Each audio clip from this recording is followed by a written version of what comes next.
querida do nosso coração, e eu queria saber, antes da Fran começar a gravação, se a Dicineia autoriza que a gente grave a palestra dela. Tá ok? Então, tá Pode bom. sim, fique à vontade, Célia. Tá, obrigada. Para que outros que não puderam estar possam ouvir você depois. Pedimos a espiritualidade que te envolva, te ampare, que Jesus te inspire as palavras, as vibrações, e que você receba de nós as vibrações de boas-vindas, de carinho. É muito bom te ver aqui. A Dicineia, nossa companheira de alguns trabalhos, e também do Centro Espírita Amor ao Próximo. Ela também tem uma cadeira lá no Fé e Caridade, porque ela muitas vezes vem falando lá para nós, né? Então, a palavra é sua, a reunião é sua, só te peço que você me devolva ela às 8h35, por favor. Com certeza, Celinha. Vai ser...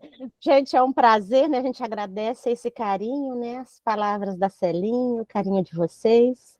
Obrigada por essa oportunidade. A gente sempre fala que, mesmo quando a gente faz um estudo, né? A gente é que aprende mais, porque a gente tem que estudar, se empenhar, então o que a gente vai passar para vocês também está conosco.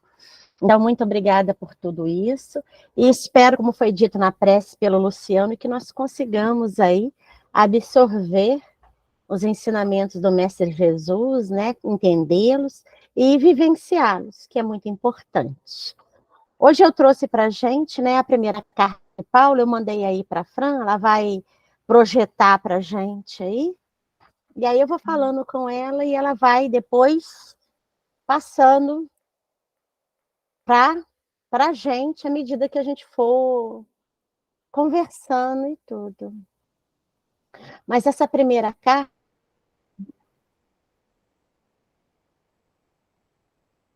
ela é muito, muito interessante, né? Como toda... Deixa como todas as cartas, né? A gente sabe que Paulo é considerado apóstolo dos gentios, né? E porque ele trouxe aí todo uma bagagem, ensinamento e a própria divulgação dos ensinamentos aí para aquelas pessoas, né, que se falavam gentios, porque eles ainda não eram judeus. Então, eu trouxe aí a primeira carta de Paulo. Ela não é uma carta muito grande. Se mais para frente vocês quiserem ler, vocês quiserem... enquanto a Fran vai arrumando, eu conversando com vocês, tá, gente? Se vocês quiserem lê-la, tudo é muito interessante, mas a gente tem que tomar um cuidado de quê? O cuidado de saber que as palavras que Paulo nos disse, né, que Paulo passou, é de uma época, de uma cultura, de todo um ensinamento referente a uma sociedade que tinha costumes diferentes do nosso. Então, a gente tem que entender, porque a gente vai ver no decorrer da carta, inclusive eu coloquei até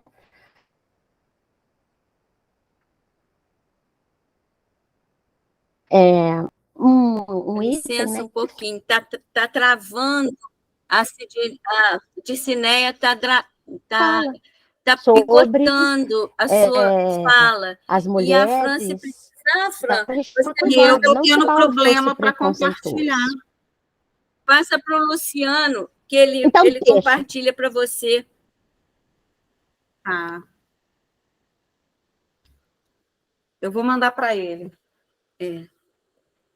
Não sei se ele vai conseguir, porque você que abriu, né, a reunião. Eu vou tentar ver se tá bom, Celinha. Eu já habilitei vê se melhorou, Celinha. Mas não está indo. Eu vou trocar meu fone, só um minuto. Né, de repente ficar só com áudio sem o vídeo. Celinha está picotando. Deixa eu ver. Às vezes é melhor mesmo. Eu vou fazer isso então. Isso. Tá, gente? Alô? Agora. O Iago também pode compartilhar se vídeo, precisar. Tá? Eu vou tirar o vídeo. Sim, Vê se Tá. melhorou, gente. melhorou. Melhorou? Sim, melhorou. E, amor, se você Oi. precisar, você abre o PowerPoint dela, clica lá em habilitar a edição, aí tudo bem. Aí vai abrir para Mas eu você, já depois fiz você isso. compartilha.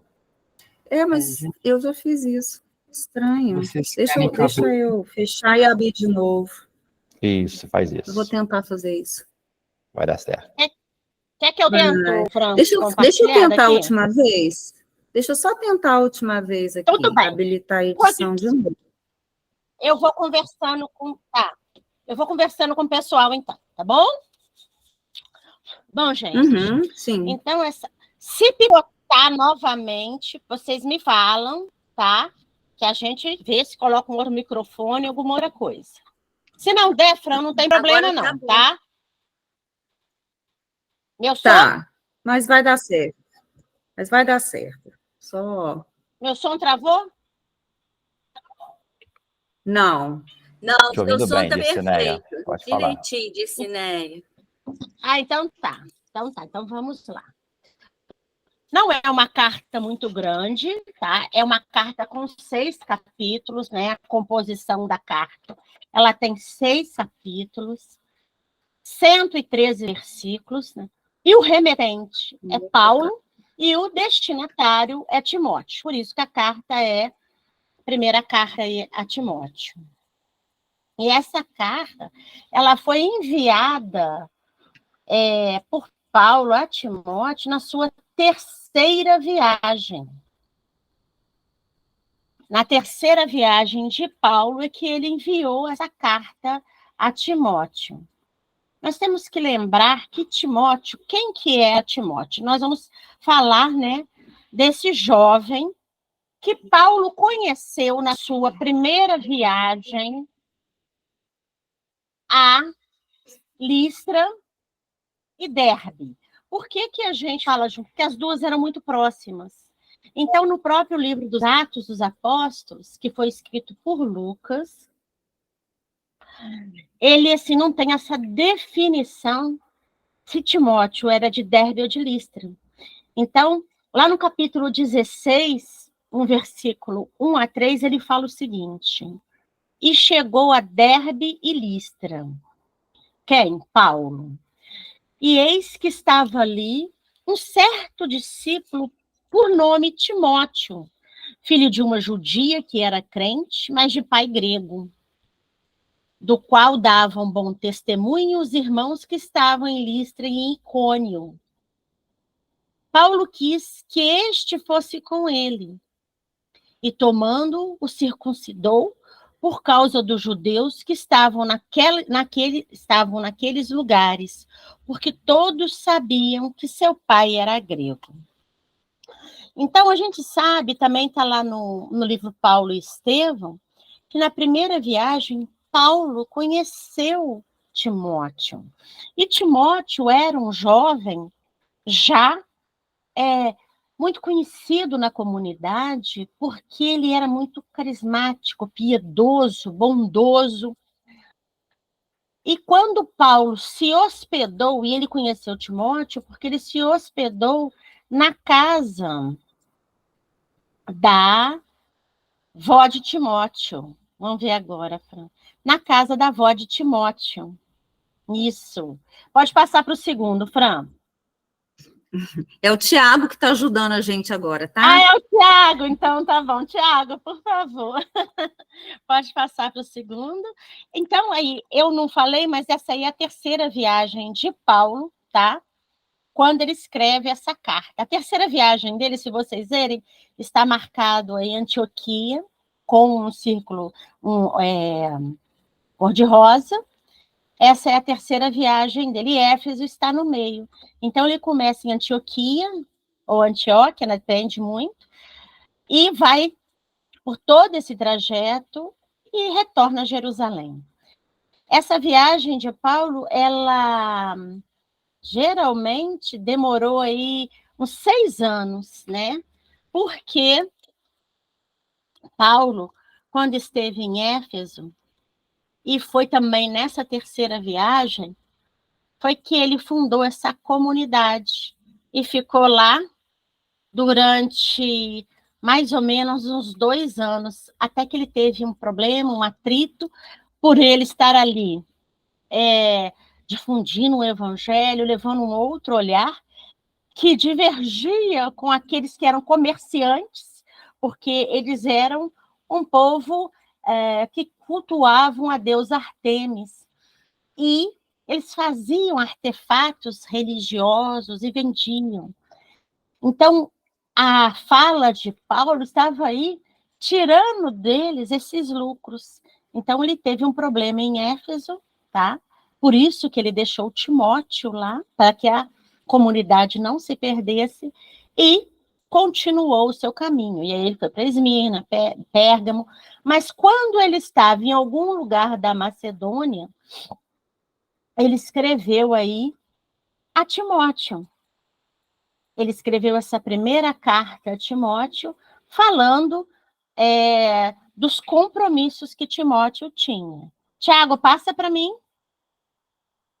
E esse aqui é o que eu li para vocês, né?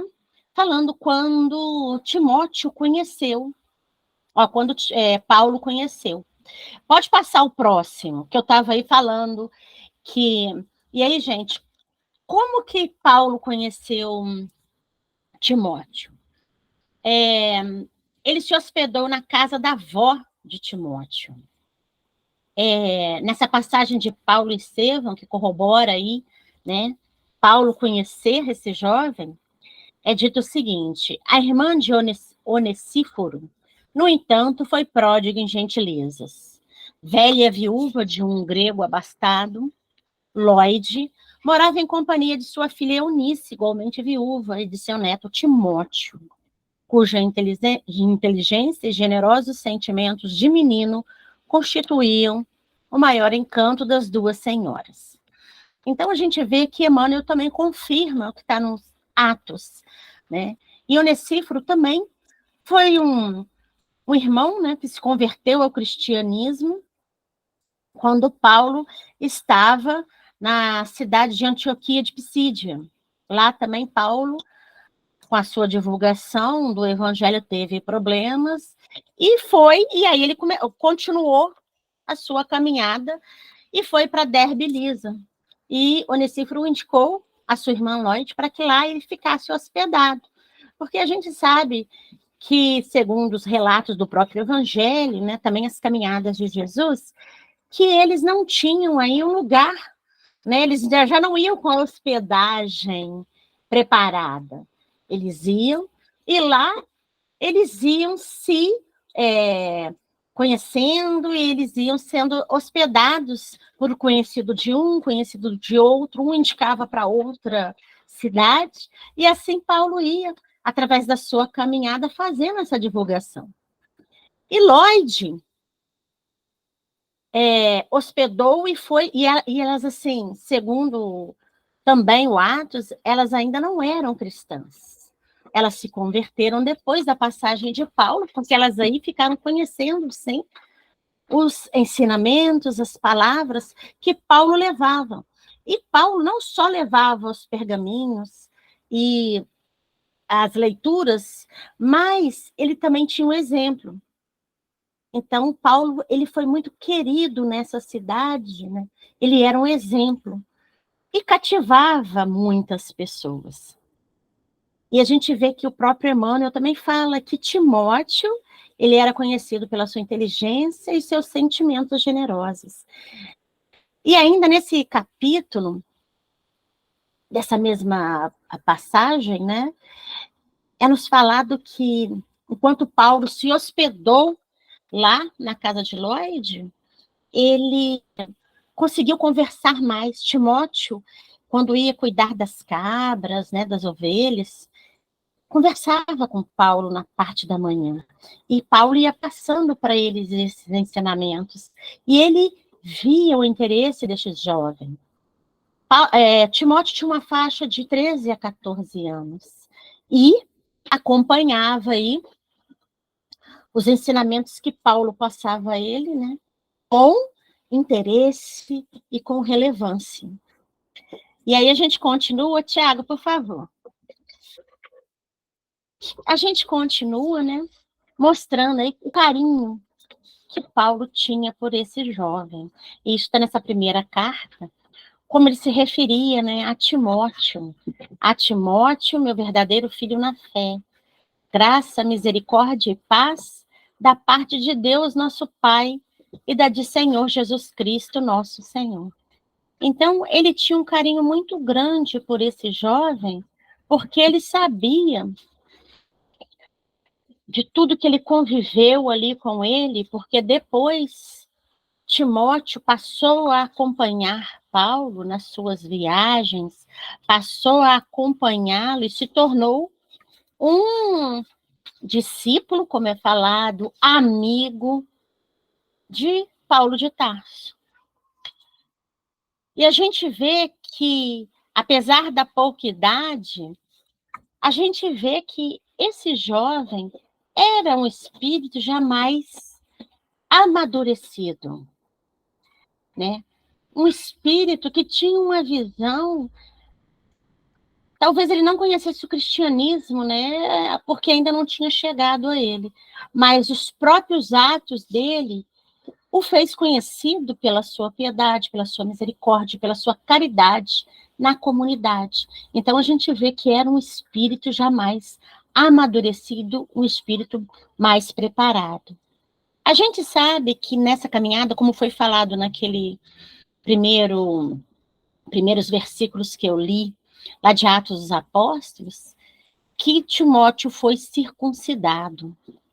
E apesar de Paulo ele não aprovar a circuncisão, ele fez isso depois de uma conversa com Barnabé, porque Timóteo era filho de pai grego, e eles iam considerá-lo, né, um gentil. Então, ele não teria autoridade junto àqueles aonde eles iriam, né, para conversar e falar com os judeus. Então, Paulo circuncidou, ele foi circuncidado para que a palavra dele, conforme Barnabé mesmo comenta, né? É um comentário que tem de Barnabé lá no Paulo Estevão, para que a palavra dele ganhasse mais fidedignidade. A gente sabe que não é o ato, né? É a moral da pessoa, mas infelizmente, como eu falei, a gente tem que, quando ler essas cartas, lembrarmos de que estamos falando de uma outra sociedade, de um outro momento.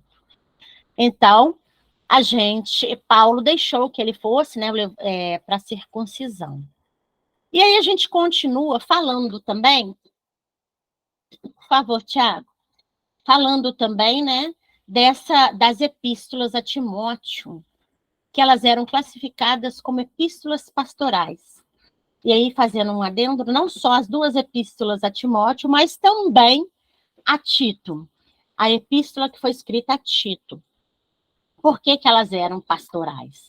Porque elas salientavam a firmeza doutrinária e a consagração ao ministério do Senhor.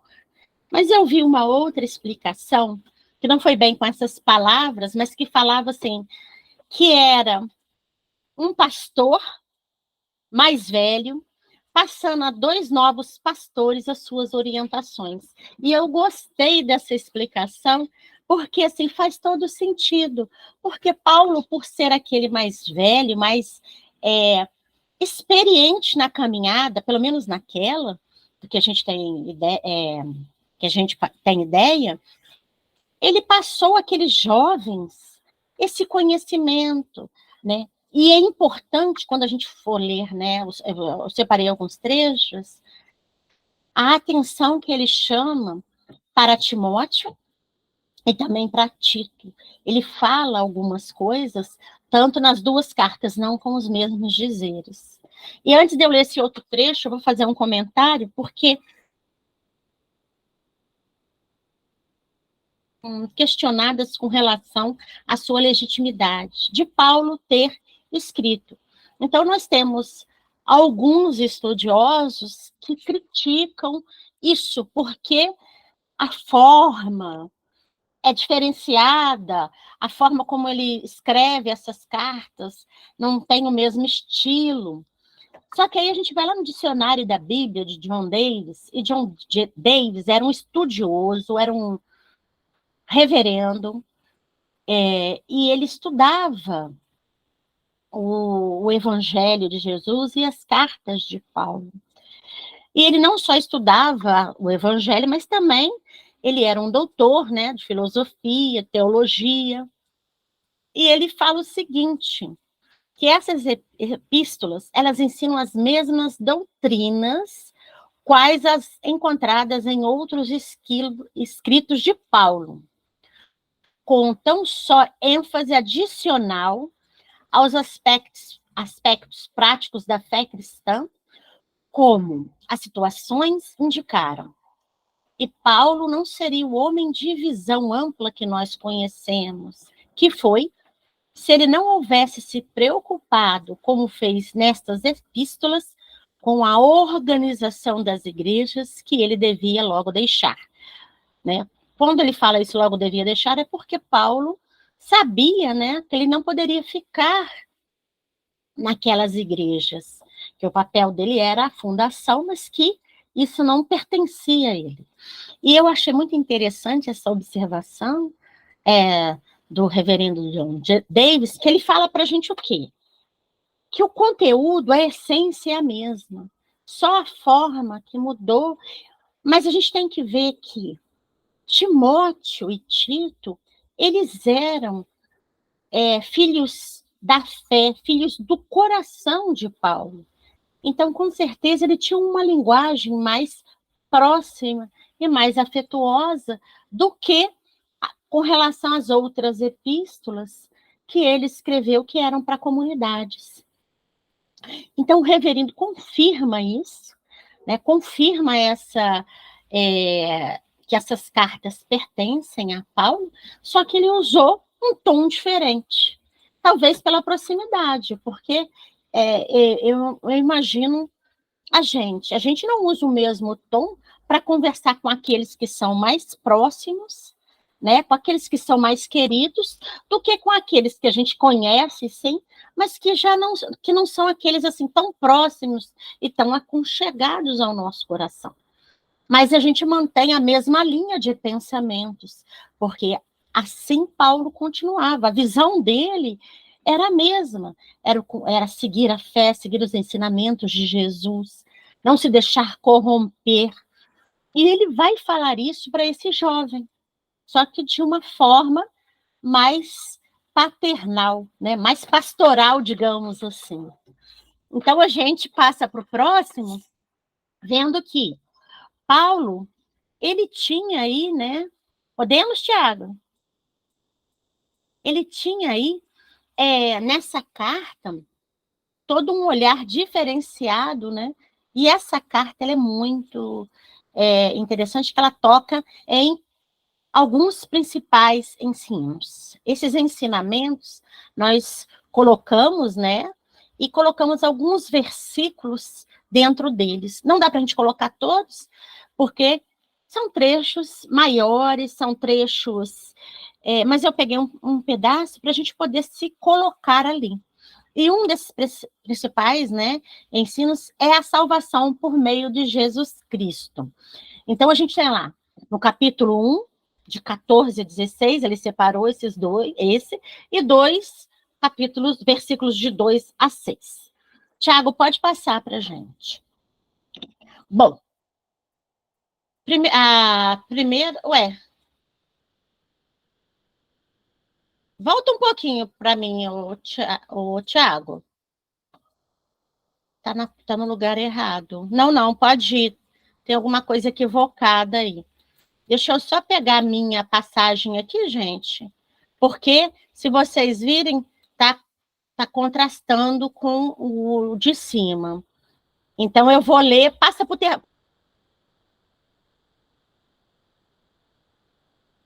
Peço desculpas. E aí, nesse próximo slide, Timóteo, né, 2, 4, 6, fala o seguinte: que quer que todos os homens se salvem e venham ao conhecimento da verdade, porque há um só Deus e um só mediador entre Deus e os homens, Jesus Cristo, o qual se deu a si mesmo em preço de redenção e por todos para servir de testemunho ao seu tempo. Então a gente vê que ele fala, né, da presença de Jesus e dos ensinos que Jesus veio trazer para nos mostrar esses ensinamentos. E a importância, que não existe outro, e da importância disso tudo na nossa vida, da importância que a gente tem que ter, né, com esse olhar que a gente tem que mostrar aos nossos irmãos. E aí, gente, eu peguei aqui a Bíblia, o Timóteo 1, 14 a 16, que é o que deveria estar ali, eu não entendi. Diz o seguinte: superabundou, porém, para mim, a graça de nosso Senhor, com a fé e o amor que há em Cristo Jesus. Fiel.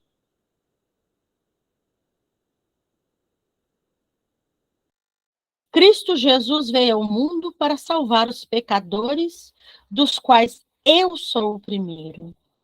Se me foi feita misericórdia, foi para que em mim, primeiro, Cristo Jesus demonstrasse toda a sua longanimidade como exemplo para quantos nele hão de crer para a vida eterna. Então a gente vê que Paulo, ele fala com Timóteo com relação à importância de se manter fiel nos ensinamentos de Jesus. E ele não se descarta disso, ele se coloca como uma parte integrante, que ele também seguia esses ensinamentos. Então, assim como ele, né, se mostrava para Timóteo como uma pessoa que seguia esses ensinamentos, que a salvação vinha através de tudo que Jesus nos trouxe, ele queria que Timóteo também se mantivesse ali dentro e que mostrasse isso para aquela comunidade de Éfeso. Porque ele deixou Timóteo lá sabendo, mesmo que da pouca idade, da maturidade que ele tinha e do conhecimento, já que Timóteo passou a acompanhar Paulo em todas, depois que ele se vinculou a ele, que ele se tornou seu discípulo, Paulo o tira da sua casa com a autorização de Eunice e de Lloyd, e ele passa a acompanhar Paulo. E se nós vermos outras cartas, a gente vai ver que ele é citado em muitas delas. Inclusive, quando Paulo, em algumas das epístolas que ele escreve, como a dos Filipenses, né, Paulo está preso, um daqueles que leva a carta lá para Filipos é Timóteo. Então, ele confiava isso.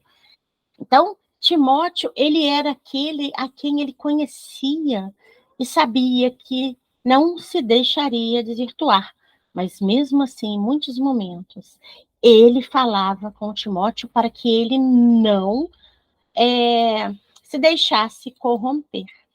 E aí a gente continua, gente, indo para uma outra parte, né, uma outra divisão, que está lá, né, no capítulo 2, pode passar, Tiago, no capítulo 2, no versículo, Tiago, no versículo de 13 a 14. E lá Timóteo fala o seguinte, Paulo, desculpa, gente, a gente vai falando tanto nome, né, que a gente acaba enrolando aqui.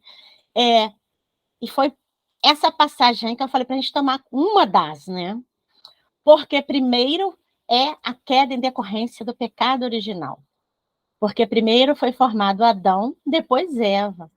E Adão não foi enganado, mas a mulher, sendo enganada, caiu em transgressão. Então eu coloquei e falei, né? A gente não pode achar que Paulo era preconceituoso, não. A gente sabe que essa passagem aí é uma metáfora, né? Que nós não tivemos o primeiro homem nem a primeira mulher que povoaram a terra. Mas nesse ensinamento, a gente vai lá em Kardec e pega uma explicação na Revista Espírita de 1867.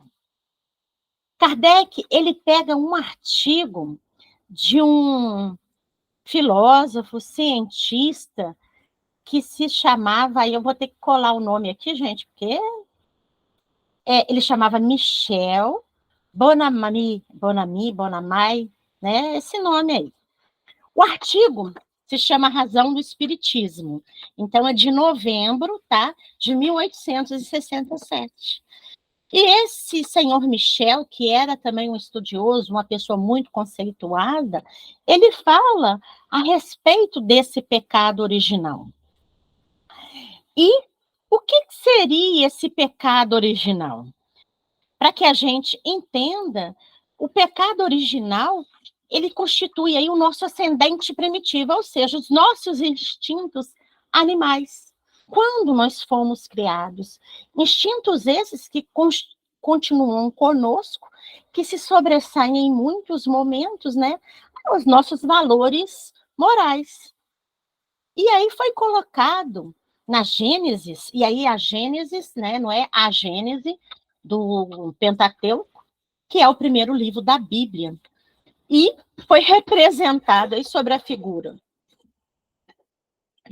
de Adão, Eva, e uma árvore que tinha, né, o bem e o mal. E quem aparece aí para tentar o homem, né? A serpente. E o que seria a serpente? A serpente seria o quê? Os nossos vícios, as nossas paixões, né? Vamos colocar assim, os nossos defeitos.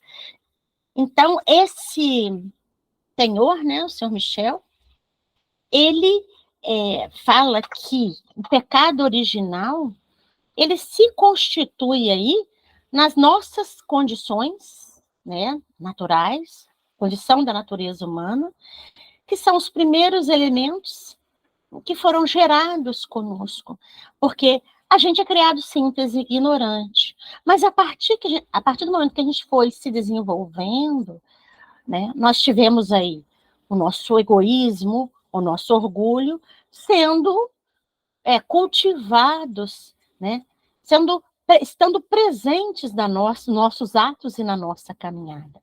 Então, ele coloca como exemplo do pecado original o egoísmo, o orgulho, a inveja, o ciúme, e fala que tudo isso vai terminar quando o quê?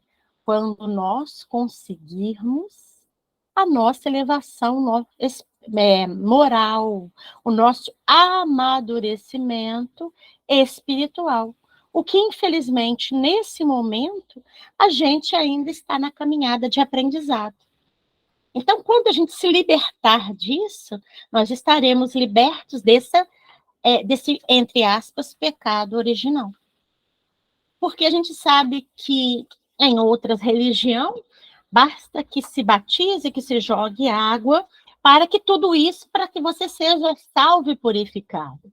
Quando, na verdade, nós sabemos que a nossa purificação vem do nosso esforço, vem das nossas modificações, né? Como diz lá no Evangelho, conhece-se o verdadeiro espírita através do esforço que faz para domar as suas más inclinações.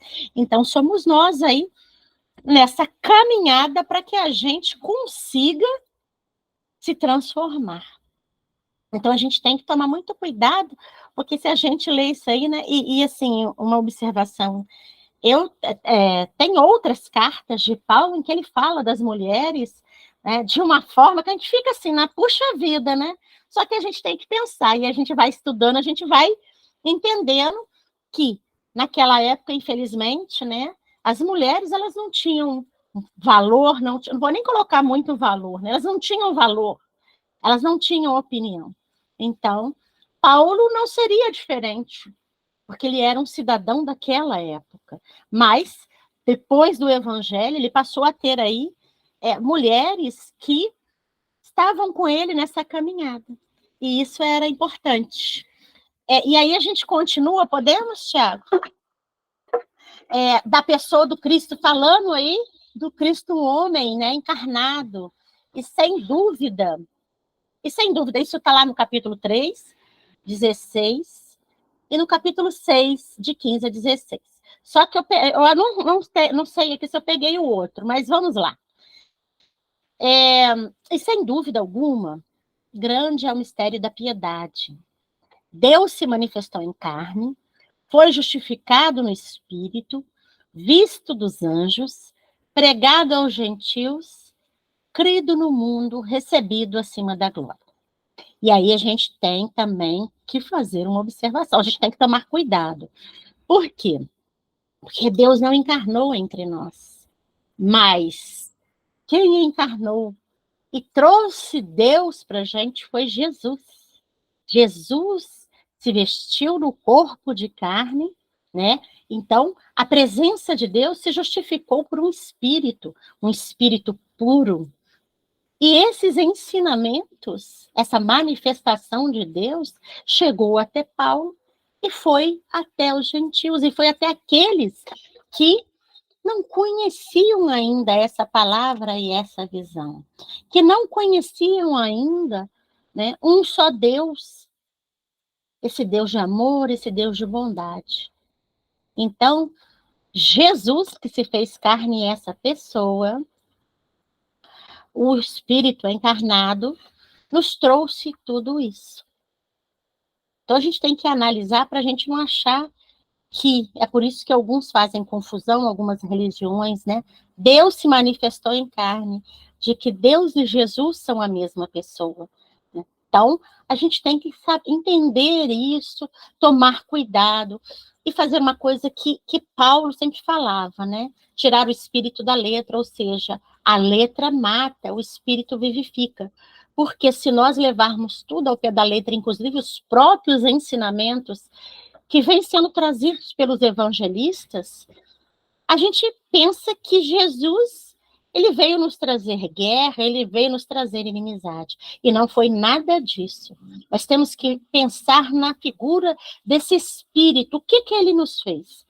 Nós vemos que ele foi humilhado, xingado, agredido fisicamente, em nenhum momento, com toda a força e poder que ele tinha, que nós sabemos que tem, ele se voltou contra aqueles que o perseguiam, que inventavam mentiras a seu respeito. Então, em nenhum momento, as palavras que estão escritas nos ensinamentos do Mestre Jesus são palavras de incentivo à violência, à maldade. Sempre amor e misericórdia. Então, eu sempre chamo a atenção, isso eu chamo a atenção de todos, né? Quando a gente está falando com as crianças, quando a gente está falando com os jovens, de que a gente tem que lembrar da cultura da época, que Jesus se utilizava dos meios daquela época para passar os seus ensinamentos. Por isso que ele falava de espadas, por isso que ele falava, e aí tomando cuidado também com as traduções, né? Aquele que não odiar seu pai e sua mãe, né? A gente tem que saber que as palavras daquela época, que o vocabulário aramaico era muito limitado, então a gente tem que sempre pesar. Jesus, ele fez isso alguma vez? Então, no momento em que ele foi ser preso, em que Pedro sacou da espada e agrediu o soldado, ele chamou a atenção de Pedro, ele reconstruiu a orelha do soldado. Então, a gente vê que não era isso que Jesus queria, que tem um contexto no que ele nos passa. Vamos continuar, gente? Bom, e aí também dentro desse, né, a pessoa de Cristo, nós temos lá em Timóteo 6, versículos de 15 a 16, a qual a seu tempo mostrar o bem-aventurado e o único poderoso Senhor, Rei dos reis e Senhor dos senhores, aquele que tem, ele só, a imortalidade e habita na luz inacessível, a quem nenhum dos homens viu nem pode ver, a qual seja honra e poder sempre eterno. Amém. E aqui ele está falando, né, que Jesus nos mostrou o bem-aventurado. Porque quem que é o Senhor, o Rei dos reis? Deus, que é aquele que detém todo o poder, toda a glória e toda a misericórdia. Então, Jesus, a seu tempo, veio nos mostrar tudo isso.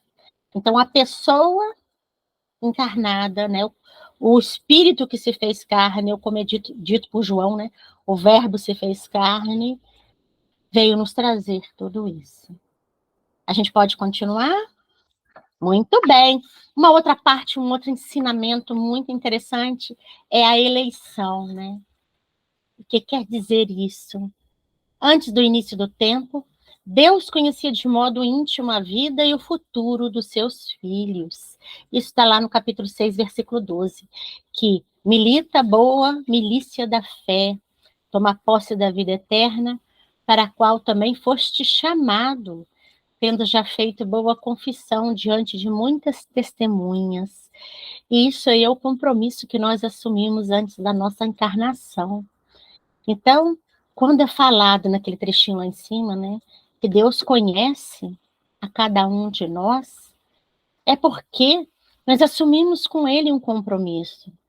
Aquele se referia a Timóteo, para que Timóteo se mantivesse firme, né, no compromisso que ele tinha assumido, e que ele fez esse compromisso diante de muitas testemunhas. E a gente sabe que a gente tem testemunhas encarnadas e desencarnadas, né? Porque lá no próprio Livro dos Espíritos nos é falado que nós somos cercados aí por uma legião de testemunhas. Então, não são só, não é só no planeta Terra, encarnados aqui no planeta Terra que nós temos testemunhas. Mas quando nós assumimos o compromisso, quando nós viemos com a nossa missão, porque todos nós viemos com uma missão, todos nós viemos aqui para nos transformarmos, melhorarmos. Afinal, o objetivo da reencarnação é a perfeição. Aqui, todos nós vamos caminhar nesse sentido. Então, a gente vê que Tiago assumiu esse compromisso, assim como todos nós, no nosso processo reencarnatório. Alguns de nós podemos participar, pode deixar nesse aí, Tiago. Alguns de nós podemos participar disso, outros não. Mas o importante é que todos nós viemos com essa missão, para que a gente consiga se melhorar. E aí, essa missão vem através da família, vem através do núcleo onde a gente se encontra no trabalho, na casa espírita, no nosso dia a dia. Então, que a gente não ache que missão é só para grandes nomes ou grandes missões, como Chico, Divaldo, Madre Teresa ou outras tantas. Nós, todos nós, temos isso, temos essa missão. O outro ensinamento é falando da segunda vinda do Cristo, capítulo 6, 14 e 15. E é interessante, né, que a gente pensa assim, Jesus vai reencarnar? Não, não vai, não. Vamos ler o que Paulo nos fala e vamos ver o que ele nos lembra com essa fala. Que guardes este mandamento sem mácula e repreensão, até a aparição de nosso Senhor Jesus Cristo, a qual a seu tempo mostrará o bem-aventurado e único poderoso Senhor dos reis e Senhor dos senhores. Então, Jesus não iria reencarnar, mas o que ele nos prometeu? Ele fala lá no Evangelho que nos mandaria um outro consolador ou um outro paracleto. Depende muito da tradução. E que esse nos faria lembrar, né, dos ensinamentos que ele tinha nos trago, do que ele tinha nos dito e muito mais. E aí nós temos o quê? A doutrina espírita, que o Espírito da Verdade vem, que Kardec codifica para todos nós, com essa pleiade de espíritos superiores, que nos traz aí essa visão, né, melhor, porque naquela época Jesus sabia que nós éramos ainda um pouco limitados intelectualmente. Hoje, graças a Deus, a gente já está mais evoluído. Naquela época, quando veio a doutrina espírita, já começando aí, né, já tendo aí a valorização da ciência, era importante que tudo isso acontecesse, que os nossos olhares se abrissem, que a nossa mente se abrisse. É por isso que fala que o desenvolvimento intelectual ele vem antes do desenvolvimento moral, porque muitos de nós precisamos entender tudo isso, compreender o que é essa valorização, esses valores de fraternidade, solidariedade, né? De amar ao próximo como a si mesmo. E naquela época isso era complicado. A gente ainda não conseguia ter essa absorção de tudo isso. E a gente continua então, Tiago. Uai, ai, que susto! E aí a gente passa para a divisão da carta. Então a gente viu aí os principais ensinos, tá? E a gente passa para essa divisão, que são 6. A primeira é a saudação inicial, né? E aí, gente, eu não coloquei pedacinho por pedacinho, porque não daria tempo de nós falarmos de um por um, tá? Mas eu vou ler aqui. Eu não sei se eu deixei essa aí, mas eu vou ler aqui essa que eu estou passando aí agora, que é no capítulo 1, de 1 a 2. Paulo, ele se identifica para Timóteo e o sauda. Então, ele fala assim: Paulo, apóstolo de Cristo Jesus, por ordem de Deus, nosso Salvador, e de Cristo Jesus, nossa esperança. Então, ele se identifica, ele é apóstolo de Jesus, pela ordem de Deus, ele segue Deus, o Salvador, e de Cristo, que é a esperança que nos vai levar a essa salvação. Né? Lembrando que, como nos disse Jesus, ninguém chega ao Pai senão por mim. E o versículo 2 é: a Timóteo, meu verdadeiro filho na fé, graça, misericórdia e paz na parte de Deus, Pai, e de Cristo Jesus, nosso Senhor. Esse nós lemos lá atrás, nos mostrando o carinho que Paulo tinha por Timóteo. Então, essa é a saudação de Paulo a Timóteo, se identificando e saudando. E aí a gente vai para a segunda parte, né, que é a orientação aí a respeito da falsa doutrina. Isso é de 3 a 20, eu não coloquei versículo, mas é interessante nós sabermos que, não só nessa carta, mas em outras, Paulo chama essa atenção. Paulo fala com os seus, tanto Timóteo como Tito, e também outras, para que eles tomassem cuidado com isso. E aí a gente vem aqui num pedacinho que eu vou ler aqui para vocês, que eu marquei aqui, né? E aí é o 3 mesmo, né? Capítulo 1, versículo 3. Se eu te recomendei permanecer em Éfeso quando estava de viagem para a Macedônia, foi para admoestares alguns a não ensinarem outra doutrina. E aí até o versículo 20, que permanece nesse capítulo 1, ele vai aí chamando Paulo para que ele tomasse cuidado com tudo isso, para que ele não se deixasse aí envolver por outros e para que esses outros não transmitissem ou desvirtuassem os ensinamentos de Jesus. A terceira parte são as orientações a respeito da igreja. Essa aí já pega o capítulo 2, né? Os versículos de 1 ao capítulo 3, versículos 16. Então, é uma parte bem extensa, tá? Mas, e dentro dessa parte também, a gente tem outras observações. Ele fala quando ele fala a respeito da igreja, né? Fazendo aí um parêntese, lembrando a nós que igreja naquela época era a reunião de pessoas, tá? Eram as comunidades cristãs, independente de locais físicos. Tanto que nós tínhamos aí igrejas que Paulo fundou, que eram na casa de alguns irmãos, que aquela reunião acontecia naquelas casas.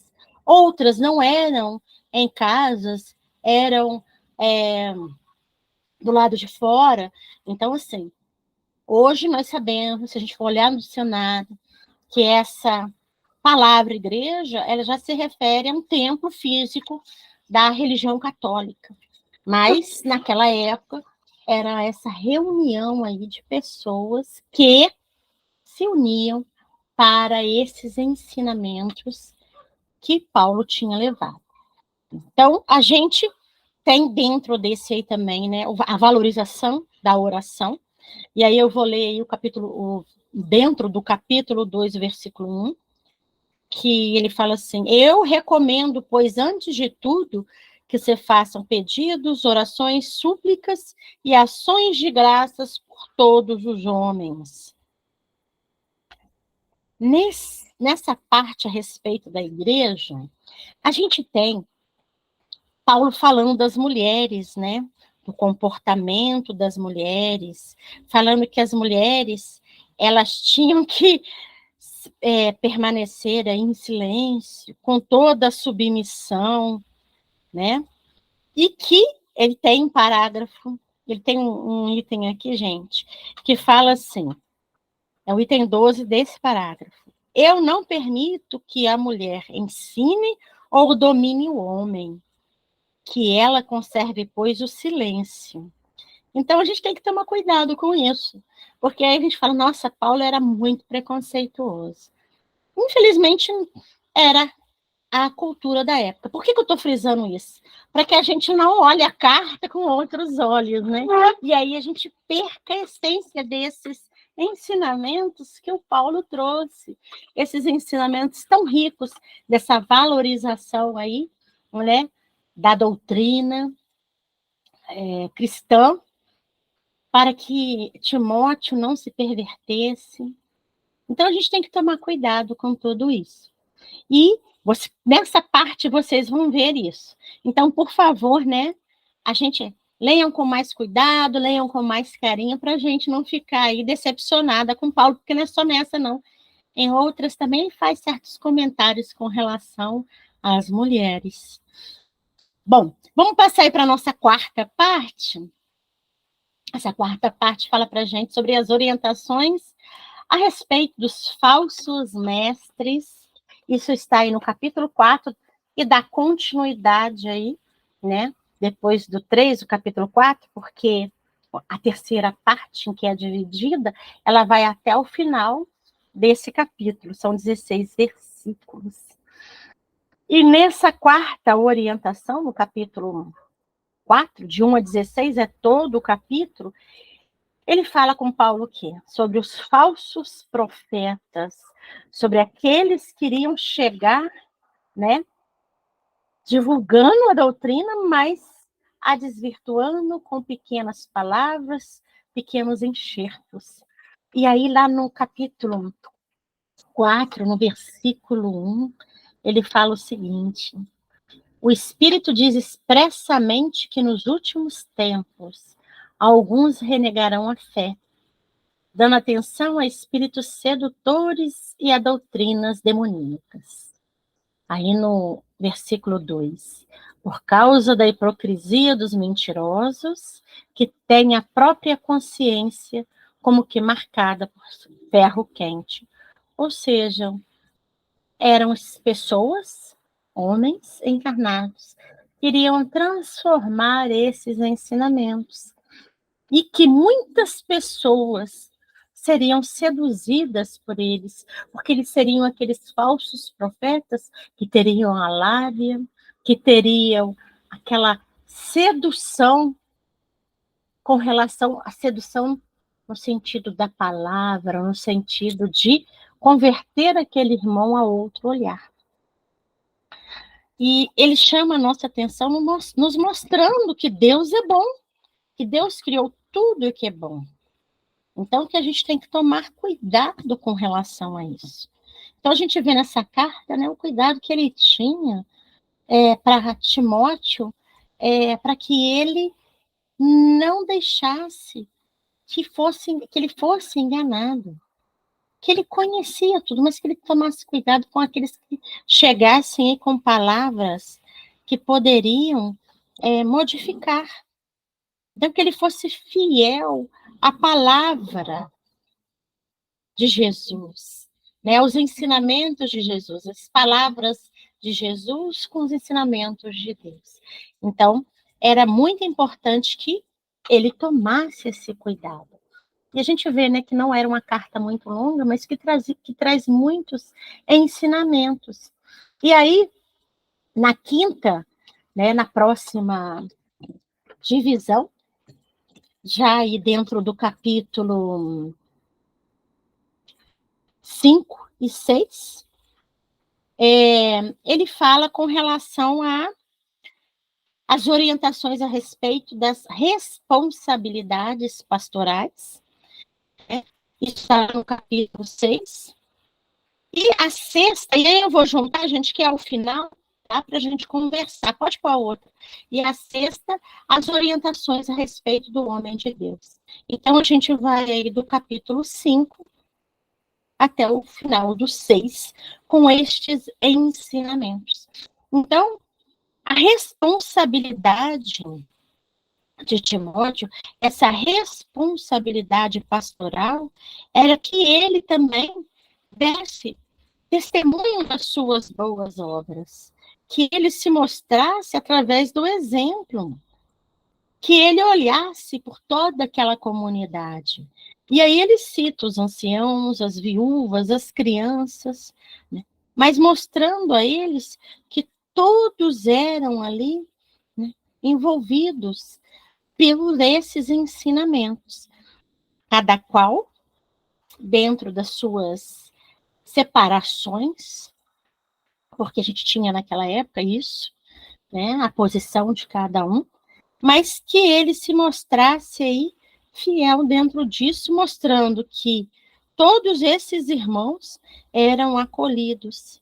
Então, que ele não impusesse, né, a doutrina e nem julgasse aqueles irmãos que tinham dificuldades nessa transformação. Porque todos têm aí a sua caminhada. A gente costuma dizer que a gente tem o nosso tempo, né? Que a gente tem aí a nossa limitação dentro de determinado assunto ou não. Uns entendem com mais facilidade e conseguem vivenciar, outros não.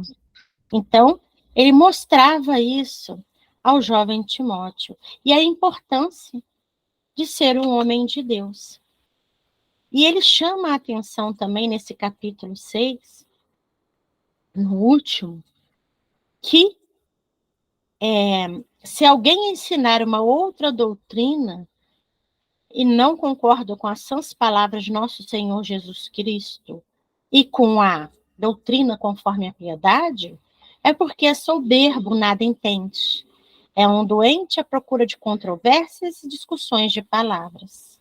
Daí nasce inveja, brigas, blasfêmias e más suposições. Intercações intermináveis entre homens de espírito corrupto e desprovidos de verdade, supondo que a piedade é fonte de lucro. Então, a gente vê que até hoje, né, a gente sofre um pouco dessas, vamos dizer um pouco, né, dessas enxertações com relação aos ensinamentos que Jesus nos trouxe. Então, essas orientações e essa divisão aí que Paulo trouxe a Timóteo, nós podemos colocá-la no nosso dia a dia, nós podemos aí nos colocar aí dentro. Por isso que a gente fala, né, que esses ensinamentos são atemporais. Então, a gente tem que fazer essa análise com muito cuidado para que a gente, lendo um pequeno trecho, não ache que está fora da realidade ou fora do contexto. Por isso que em muitos momentos eu falei com vocês para que a gente se lembrasse sempre da época, da cultura daquela sociedade, né? Quais os costumes daquela sociedade. Para que a gente tirasse a essência, que é a valorização da doutrina, a gente respeitar isso tudo, a gente não se deixar desvirtuar, né? Tomar cuidado com falsos profetas, aqueles que vêm nos seduzir, que têm o dom da palavra, que sabem se dirigir a nós, E nesse pedacinho que eu terminei de ler aqui para vocês, que é o capítulo 6, né? O versículo 5, que eu li lá do 2 até falando da piedade, né? Falando dos enxertos, porque muitos dos nossos irmãos, eles se utilizam da dor dos outros para poderem se beneficiar financeiramente, para levarem lucro. Então, já naquela época, desde que o mundo é mundo, né? Nós somos seres humanos, ainda com imperfeitos, ainda trabalhando os nossos pecados originais, que são os nossos vícios. Então, a gente ainda se aproveita da dor alheia para que a gente tenha benefícios, para que a gente seja bem visto, para que a gente consiga lucrar. E aí o lucro pode ser financeiro, pode ser um lucro em outro sentido da pessoa nos idolatrar. Então, a gente tem que tomar muito cuidado com tudo isso. A gente não pode fugir do que realmente diz as palavras e sempre analisar, na dúvida. Quem trouxe esses ensinamentos não foi Jesus? Então, o que ele nos exemplificou? Porque a gente tem que lembrar que Jesus não escreveu nada. Que as traduções foram feitas, o evangelho foram escritos por homens, que as traduções foram feitas por homens encarnados ainda imperfeitos. E o evangelho, sim, a gente sabe que teve muita inspiração, né, da espiritualidade que era necessário, mas a gente tem que entender que eram espíritos ainda que não alcançaram a perfeição. Então, que poderiam desvirtuar ou colocar uma ou outra palavra. E os próprios evangelhos, como é dito no Evangelho segundo o Espiritismo, eles foram copiados, né? Nós tínhamos os copistas que copiavam. A troca de uma palavra modificava todo um contexto. E naquela época não era isso. Hoje em dia, no computador, a gente dá aí um delete, né? A gente corta, dá um Ctrl+X, escreve de novo, tira aquela palavra. Então, naquela época era muito difícil. Escrever uma carta dessas, né? Era muito difícil, era um coro. Então, se cometesse um erro, não tinha borracha, não. Era complicado. Então, a gente tem que pensar em tudo isso. E, na dúvida, quem que é nosso mestre, modelo e guia? Jesus. O que ele fez? Os seus exemplos, o que ele nos passou nos seus exemplos. Então, e para a gente encerrar, meus queridos, que eu tenho que devolver a palavra aí para nossa querida Celinha, né? Pode passar, Tiago. Eu não coloquei o outro slide, não? Aí, eu coloquei esse aí, que está lá no capítulo 4, versículo 12, que eu achei muito importante, né? Quando ele alerta Timóteo o seguinte: ninguém despreze a tua mocidade, mas seus exemplos dos fiéis na palavra, no trato, no amor, no espírito, na fé e na pureza. E ali realmente ele falava para Timóteo que era jovem, mas que Timóteo aí mostrasse através dos exemplos. Então, eu nos coloco aí nesse contexto, né, na nossa mocidade espiritual, né, que a gente não deixe que ninguém despreze aí o nosso tempo na doutrina, os nossos ensinamentos, desde que a gente se baseie na verdade, que os nossos exemplos eles estejam aí enquadrados em tudo isso. Então, que a gente, enquanto espíritas que somos, né, nessa tentativa de transformação, de mudança, de melhoria, que a gente possa não só ter o conhecimento, mas também a vivência, como Alcione nos disse, né, lá no livro Renúncia. O evangelho tem que ser conhecido. Eu sempre esqueço uma palavra, eu sempre me lembro do conhecido, sentido e vivido. Está faltando uma palavrinha que eu sempre esqueço, mas que a gente tem também que refletir. Então, que nós possamos, em cada passo desse, vivenciar isso tudo. É que em cada comportamento, cada momento, se a gente não tiver muita coisa para falar, que a gente fique calado, porque o silêncio também é um exemplo e é um dom. Mas que através dos nossos exemplos a gente consiga abraçar todos aqueles irmãos que vêm até nós, todos aqueles que convivem conosco, mostrando para eles que a transformação ela tem que vir de dentro para fora, e não de fora para dentro. Não é só nós dizermos que aceitamos Jesus, é mostrarmos como nós aceitamos Jesus. Bom, gente, eu vou devolver a palavra para a Celinha, agradecer, né? Agradecer o Tiago também, a todos vocês.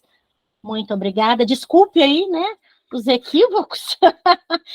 Depois, se a Celinha quiser mandar para vocês o PowerPoint, eu vou fazer a correção, Celinha, e te mando, tá? Para você colocar no grupo, se você quiser, tá bom?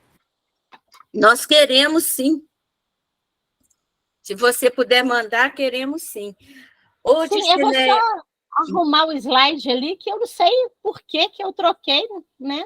Mas eu mando aí para vocês. Não tem problema nenhum. Foi muito bom, ótimo. Eu sei que o pessoal tinha umas 20 perguntas para fazer, mas eu acho que não vai ter tempo para fazer as 20 perguntas. Como a gente já está chegando no nosso horário, o Edson já está aflito para fazer a prece de conexão conosco, a gente agradece muito a Dircineia e convida a Dircineia a ficar conosco na irradiação que vamos fazer agora. Você pode, Dircineia, que aí nos ajuda nas vibrações. Claro, vai ser um prazer. Aí o Wanderson levantou a mão.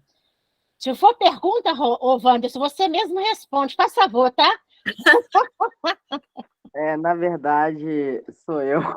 Eu estou na minha conta secundária. Só queria perguntar, Célia, eu posso remover os slides? Pode, Tiago. Pode sim. É o Tiago. Desculpa, Tiago. É que o Tiago é filho do Wanderson. Que legal. Prazer, Tiago. Pronto. Prazer é todo meu. Vamos, então, agora, agradecidos muito ao carinho que a Dircineia trouxe o estudo para nós, a importância desse estudo no momento que nós estamos passando por essa transição, que estamos passando por testes, por provas, todos nós, se não nós, sempre alguém chegado a nós. Como é importante a gente compreender a lógica de todos os ensinamentos do Evangelho, e principalmente o exemplo de Jesus, e a gente não se esquecer de pegar na mão de Jesus, né? Então, vamos lá, Edson. Você nos ajuda a ligarmos com a espiritualidade superior? Agora, Sagrada Mãe de Cristo, Mãe Sagrada dos réus, dos cativos e dos moribundos, sois por prestígio de maior nomeada a genetriz da Zélia dos mundos. Virgem, que repassai nossa jornada de olhares tão queixosos e tão fecundos, e assiste aos justos e os desvelados, nas horas, nos minutos e nos segundos. Mãe de todas as mães, Nossa Senhora, dada a fé na essência de nossos dias, vive por nós como um clarão de aurora. Mãe de paz, Mãe de amor, Mãe de misericórdia, tende por nossos transvios e heresias. Misericórdia, Mãe, nós os pedimos e vos imploramos, que interceda junto ao vosso dileto Filho por nós, e que derrame sobre nossas cabeças do vosso manto sacrossanto, fluido de paz, de amor e de progresso espiritual. Que assim seja.